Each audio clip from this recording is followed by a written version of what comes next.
Owning waterfront property is a big dream for many people. Whether you want it as an investment or you dream of sitting on your lanai and looking out at your boat, it's a great dream to have.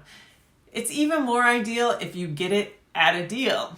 However, like anything else, if it looks too good to be true, it just might be.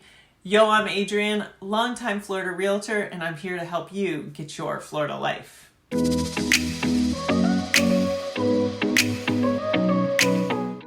Happy Wednesday, everyone. If you're new around here, I put out new videos every Wednesday. Of course, you can watch them whenever you want. Today is the first in a two-part series. We're going to talk about the questions you should ask when looking at waterfront property, especially when it seems a little too good to be true.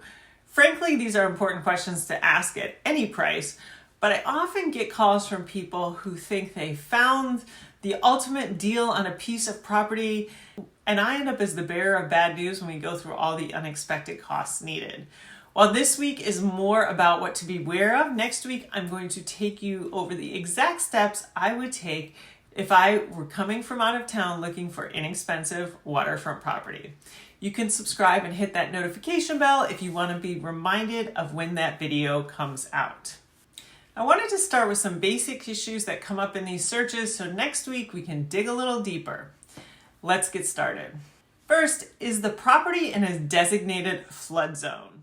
Determine if the property is in a flood zone and if flood insurance is required. Typically, if you pay cash, you may not be required to get flood insurance. Lenders do require it if you are in a flood zone. Even if you pay cash for the lot, if you get a mortgage on the home you build, you will need flood insurance. Sometimes you will see homes priced suspiciously low to make up for the high cost of flood insurance. To give you an example, I've seen quotes of up to $5,000 a year on flood insurance alone. And flood insurance is separate from homeowners, which often covers all the other things that could happen: wind, fire, theft, etc. Furthermore, homes in flood zones need to be built up. That means builders bring in fill to fill the lot, build layers of stem wall, or even put the home on stilts to build the homes to the required height. All of this can get expensive fast. Has the property ever experienced flooding or other natural disasters? Inquire about the property's history and any incidents of flooding, hurricanes, or other natural disasters that may have affected it. This is so you can get a feel for what renovations have been done and maybe what's been patched together. Let me be clear though, even if nothing has ever happened to the home, you should still get a home inspection. Likewise, you should never assume that just because it's never flooded, it won't. You don't want to live your life in fear.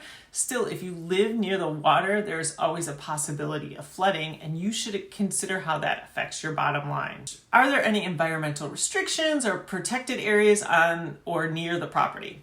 Check if there are any environmental regulations, protected wildlife, or wetlands that may limit construction or development possibilities. Let's talk about a few that are big around here in Punta Gorda and Port Charlotte. Even if you're not looking here, these examples will give you an idea of what I'm talking about. First, you have the scrub jay and the gopher tortoise. These two pop up if you're buying vacant land or a big parcel of land that may already have a house, but you want to add a detached garage or some other structure to.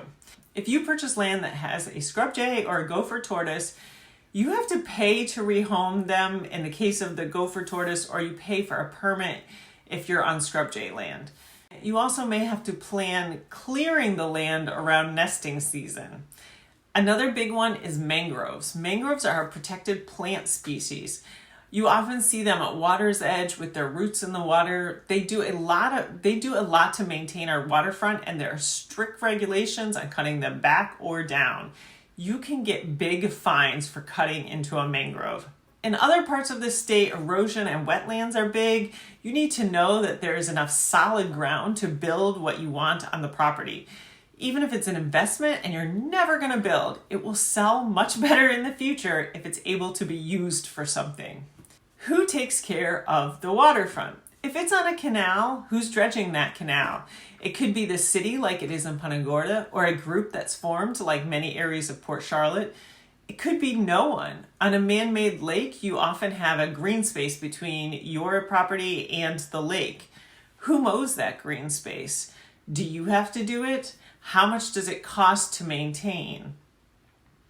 If somebody else is maintaining it, there is a fee. Nothing is free.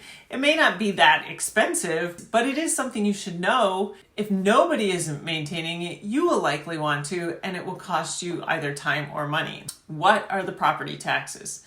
Typically, waterfront sells for more than non-waterfront, and typically the taxes are then higher than non-waterfront.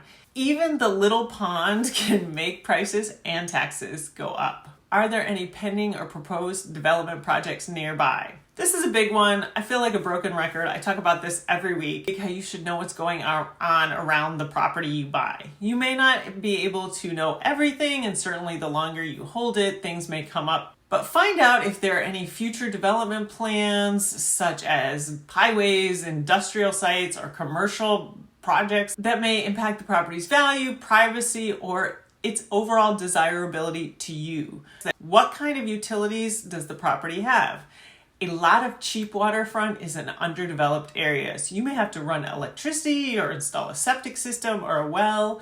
It may all work out if you're getting enough of a deal that you can install them, but you want to know ahead of time what you're getting into.